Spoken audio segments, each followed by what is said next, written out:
وبارك لنا في الحمد لله رب العالمين استغفر الله الحي القيوم بسم الله والحمد لله اللهم إنا نستغفرك ونتوب إليك اللهم أنت الغياث لنا وللمسلمين فصل وسلم على عبدك وحبيبك سيدنا محمد وآله وصحبه واغفر لنا وأغثنا والمسلمين يا أكرم الأكرمين نوينا التعلم والتعليم والتذكر والتذكير والنفع والانتفاع والإفادة والاستفادة والحث على التمسك بكتاب الله وسنة رسوله والدعاء إلى الهدى والدلالة على الخير ابتغاء وجه الله ومرضاته وقربه وثوابه من الله تعالى. قال المصنف رحمه الله ونفعنا به وعلمكم في الدارين آمين. فائدة جامعة لفنون من الفوائد النافعة من مجامع الحكم وجوامع الكلم من كلمات النبوة ونحوها وفي التحذير من تضييع الأمر وتسويف الوقت. Kali ini memasuki faedah baru.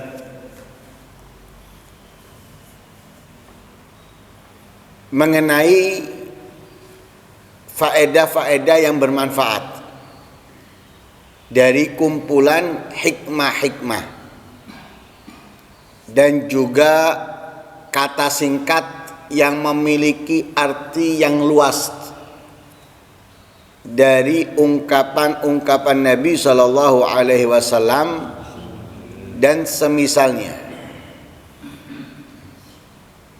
dan juga di dalam memperingati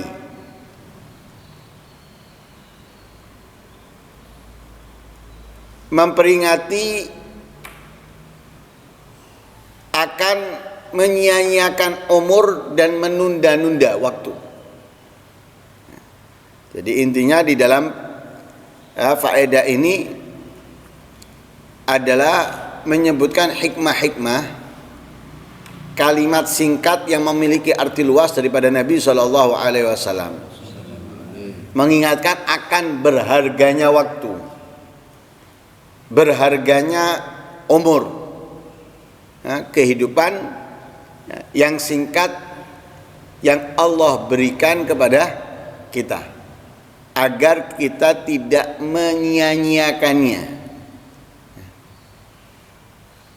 sekalipun hanya dengan menunda kebaikan-kebaikan. Sehingga di dalam pertama pembahasannya sampaikan hadisnya Rasulullah. Qala Rasulullah sallallahu alaihi wasallam, nikmatani maghbunun fihima katsirun minan nas. Ada dua kenikmatan,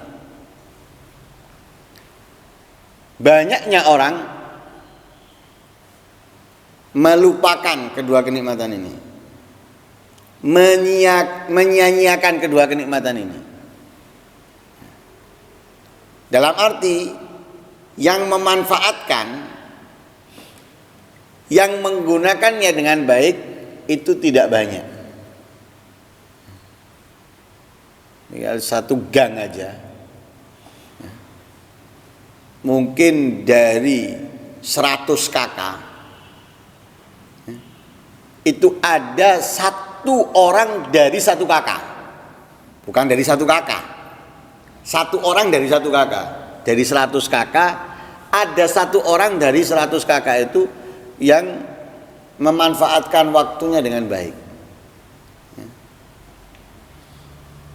yang menggunakan dua kenikmatan itu dengan baik, yang memanfaatkan dua kenikmatan itu dengan baik. Adapun sisanya, banyak daripada mereka teledor, mengabaikan, menyia-nyiakan dua kenikmatan itu. Padahal dua kenikmatan itu adalah termasuk inti kenikmatan yang kita bisa meraih banyaknya kenikmatan darinya, menjadi sumbernya kenikmatan-kenikmatan yang lain. Jadi dua kenikmatan itu menjadi sumber daripada kenikmatan-kenikmatan yang lain. Apa dua kenikmatan itu? Yang pertama adalah as-sihhatu, kesehatan.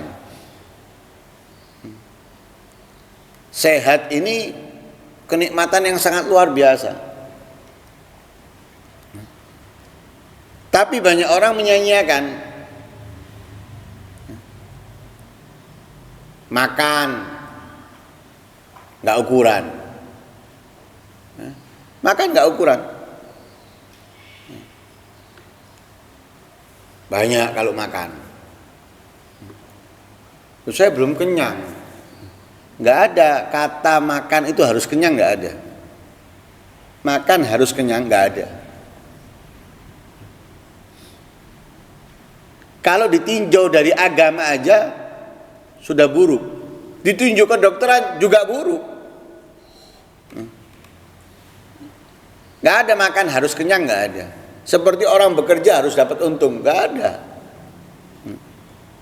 Orang itu pokoknya bekerja harus dapat untung, ya nggak bisa. Akhirnya nggak ada yang bangkrut, nggak ada yang rugi. Akhirnya yang kerja berhasil semua, sukses semua. Nah, itu yang penting kerja. Sama dengan kesehatan ini harus dijaga. Tapi banyak orang teledor dari kenikmatan sehat ini. Makan, bener makanannya nih makan sehat, tapi berlebihan, melampaui batasnya. Di mana Nabi SAW sudah menyatakan, ma mala abnu adam wi'an syarran min batnih. Wadah yang terburuk yang dipenuhi oleh manusia adalah perut. Perut ini wadah yang paling buruk jika dipenuhi. Karena banyaknya masalah muncul dari perut, gara-gara perut.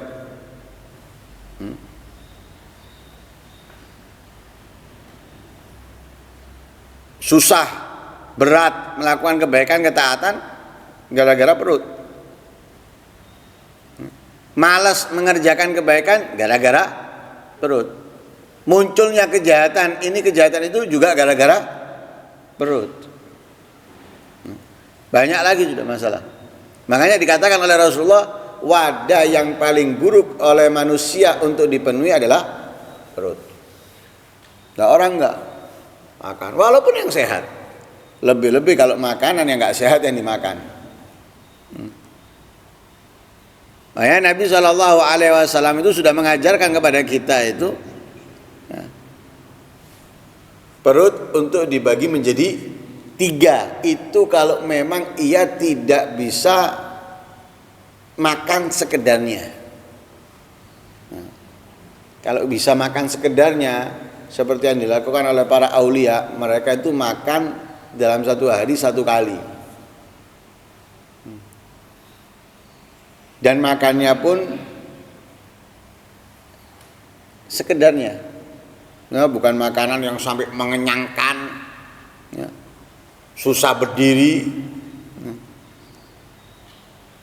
atau makanan yang harus lezat, nikmat, ya, di lidah. Enggak.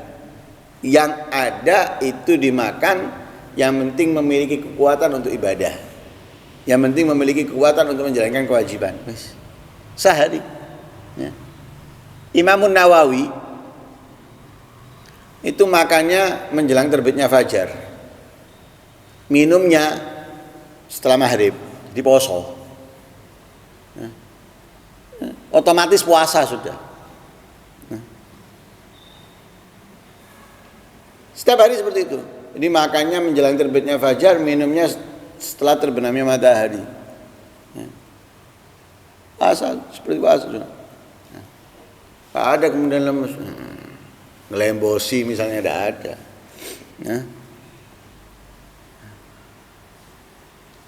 Begitu juga para imam yang lainnya, mereka seperti itu, sehingga banyak waktunya mereka ini kehidupan mereka itu sehat. Kalau kita kan enggak, pagi nyemil, agak siang dikit makan, nanti nyemil lagi, makan lagi, nyemil lagi, makan lagi. Ini perutnya bukan sepertiga makan, hampir penuh makanan. Akhirnya tidak sehat. asam urat, kolesterol, ya, darah tinggi, ya, stroke, naudzubillah min, ya, diabetes dan yang lain sebagainya. Mau diantisipasi model apapun bisa iso. Kenapa? Kesehatannya nggak dijaga lewat makanan, ngawur, ya, nggak ada ukurannya. Ya.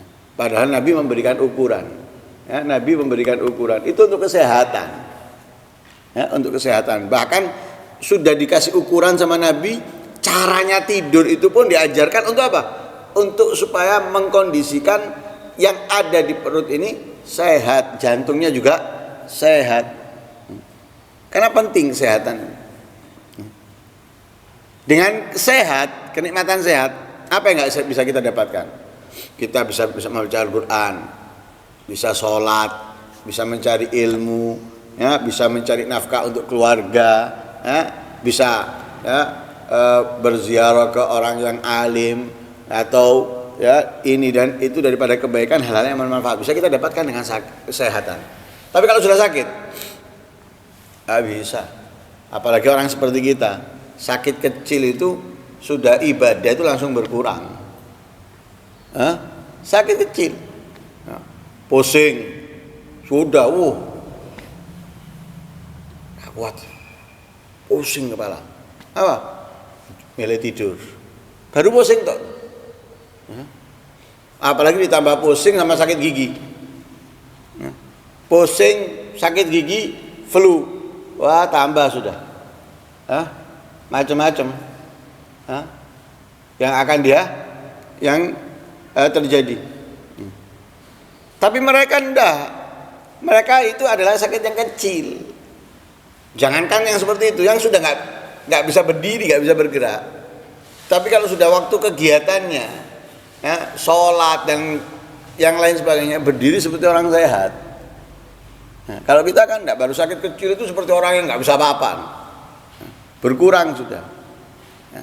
Nah, berkurang lah. Karena itu kesehatan ini nikmat, tapi banyak dilupakan, tidak dijaga, ya, tidak dijaga. Dan kesehatan itu mahal, mahal kesehatan itu. Walaupun misalnya ada bantuan seperti BPJS atau KIS dan lain sebagainya, tetap mahal kesehatan itu, mahal. Akhirnya apa? Nunggak, banyak rumah sakit yang tidak menerima lagi. Akhirnya ngomong tempatnya full, dan semisalnya. Kenapa? Karena biayanya besar, bukan kecil. Nanggungnya itu besar, bukan kecil, bukan sedikit. Makanya mahal. Nah, karena itu kita perlu menjaga kesehatan ini. Ya, menjaga kesehatan, baik itu lewat makan, lewat minum, ya, lewat istirahat dan yang lain sebagainya. Yang kedua, kenikmatan yang banyak dilupakan itu al-faragh, waktu luang. Ketika kita memiliki waktu luang, itu waktu yang istimewa sebetulnya.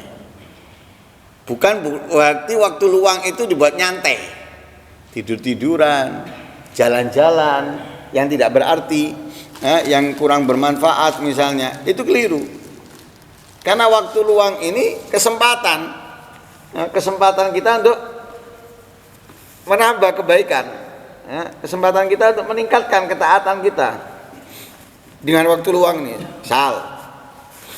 Yang kerja,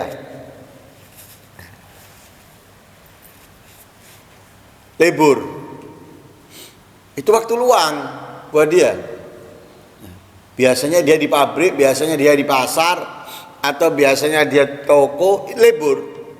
Dan ini kesempatan untuk apa? Untuk mendapatkan yang tidak dia dapatkan saat dia bekerja.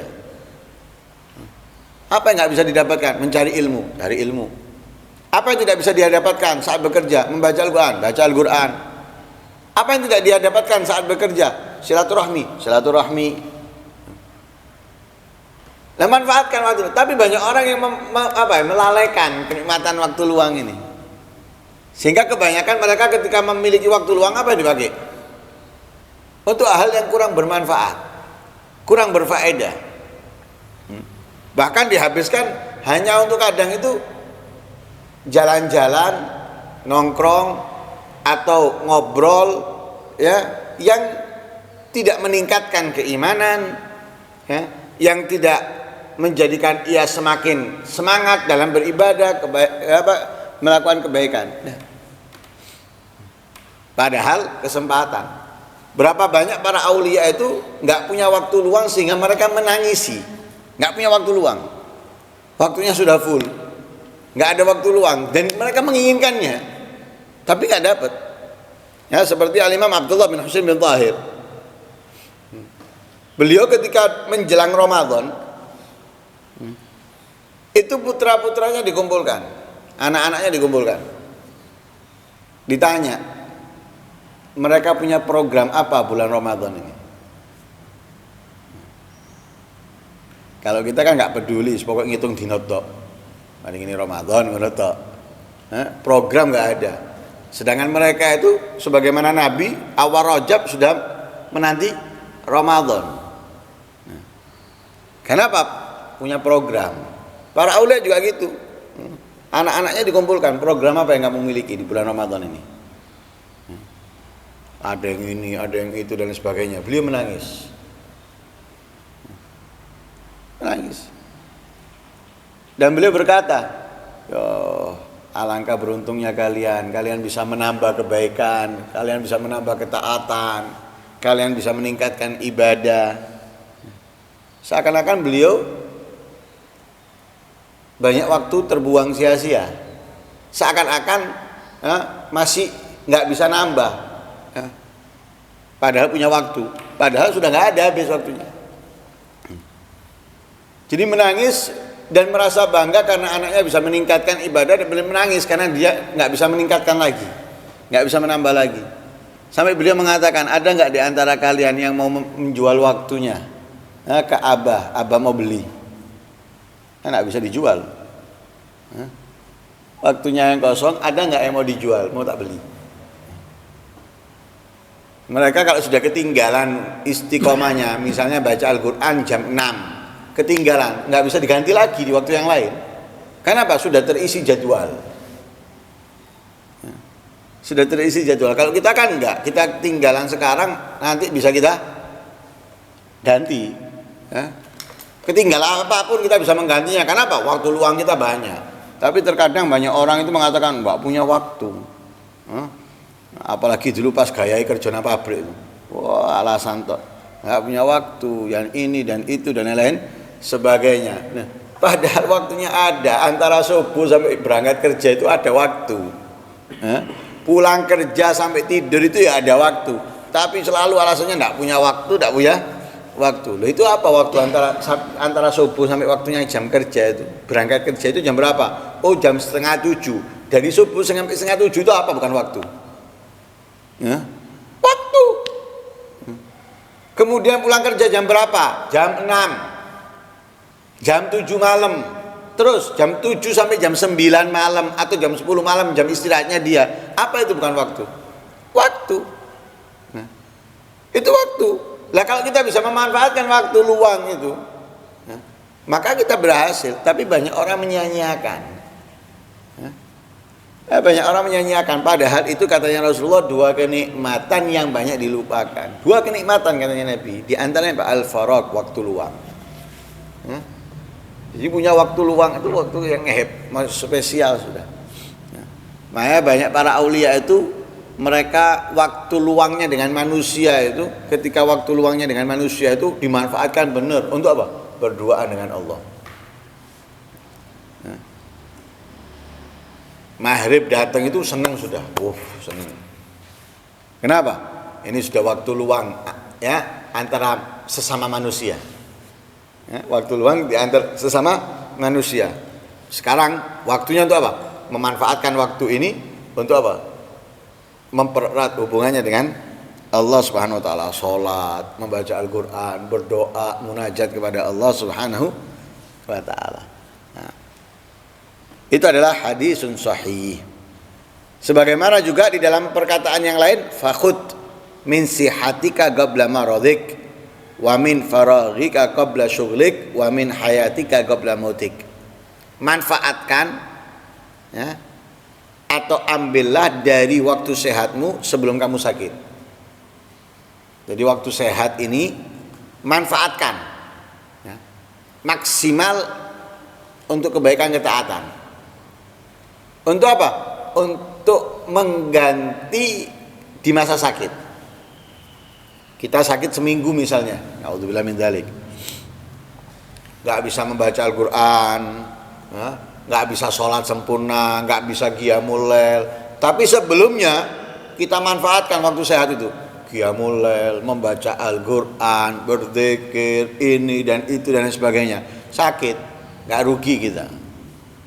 Nah, karena ibaratnya apa? Sudah kita dobeli sebelum sakit, sehingga ketika sakit seperti kita nggak meninggalkan. Ketika sakit seperti kita nggak meninggalkan. Karena apa? Ya, sudah namanya bahasanya rapel, ya, dirapel, ya, waktu sebelumnya sudah dirapel waktu sebelumnya. Jadi ketika ini datang, hanya dia tergeletak, nggak bisa sholat mungkin, nggak bisa membaca Al-Quran, tapi dia bisa melakukan kebaikan yang lain, misalnya sholawat, kan bisa, ya, membaca la ilaha illallah bisa. Nah, tapi sholatnya ini sudah dirapel, ya, ibaratnya jamak takdim sholat, ya, ini sudah dirapel sama dia, bukan sholat 5 waktunya dirapel, ya, bukan, ya, ibarat kebaikannya, ketaatannya, loh. Sehingga ketika sakit ini menggantikan, mengcover, ya, mengcover. Karena itu kita diperintahkan untuk apa? Mengambil dari waktu sehat sebelum sakit. Karena sudah sakit pasti berkurang itu, ya, berkurang. Nah, sebelum berkurang, rapel sudah. Wa min faraghika qabla syukrik, dari waktu luangmu sebelum sibukmu. Nah, belum menikah misalnya, nah, belum menikah, maka manfaatkan sebelum kita sibuk. Setelah menikah nanti ada istri yang harus ini, harus itu. Sebelum kita sibuk, sebelum punya anak, manfaatkan. Nah, sebelum punya anak, manfaatkan. Nah, sebelum nanti ketika punya anak, kenapa? Akan ada kesibukan baru. Nah, sebelum menjadi ini, sebelum menjabat ini, nah, ini kita manfaatkan. Nah, kenapa? Ketika sudah punya kesibukan, itu mau nggak mau akan apa? Berkurang. Nah, berkurang. Mau tidak mau itu. Nah, sebelum memiliki kesibukan, maka manfaatkan agar ketika kamu sibuk, kamu nggak banyak yang tertinggal dari kamu, ya, kamu punya banyak. Wa min hayatika qabla mautik, dan dari waktu hidupmu, masa hidupmu sebelum matimu. Nah, masa hidup kita manfaatkan, nah, sebelum mati, karena kalau sudah mati nggak bisa apa-apa, nah, tinggal kita menikmati, ya, seperti orang yang mengejar ingin menjadi pegawai negeri, nah, lewat apapun sudah, yang mau di DPR kah, atau mau yang jadi di guru kah, atau yang mau di kepolisian, atau yang mau di TNI dan lain sebagainya. Untuk apa? Ngejar masa pensiun. Ngejar masa pensiun. Nah, kita juga gitu. Hidup ini seperti ladang pekerjaan, harus kita manfaatkan dengan baik. Kita kejar untuk apa? Masa pensiun kita. Masa pensiun. Apa kapan pensiunnya? Ketika kita mati, pensiun sudah. Nggak ada sholat, nggak ada membaca Al-Quran, nggak ada puasa, nggak ada qiyamul lail, nggak ada silaturahmi, nggak ada, ya, berbakti kepada kedua orang tua dan lain sebagainya, nggak ada, sudah pensiun. Lah, manfaatkan waktu hidup ini, ya, sebelum matimu, sebelum pensiunnya kamu. Ketika kamu pensiun, enak wis. Kenapa? Punya banyak. Ibaratnya kerja keras, nah, ngumpulkan aset ini dan itu. Ketika sudah pensiun, tinggal menikmati aja, ya, dan menikmati, nyantai, mau ke sana ada yang dipakai, mau beli ini ada yang bisa dibuat beli dan yang lain sebagainya. Nah, itu, ya, yang diajarkan oleh Rasul sallallahu alaihi wasallam. Ya, faqat waradal hathu ala dzalik telah datang anjuran dari Rasul sallallahu alaihi wasallam atas hal itu. Semoga kita bisa memanfaatkan dua kenikmatan tersebut sehingga kita bisa meraih kemuliaan, keistimewaan di sisi Allah Subhanahu wa taala. Amin Allahumma amin. Sallallahu alaihi wasallam Muhammadin wa ala alihi wasallam. Alhamdulillahirabbil alamin. Al-Fatihah.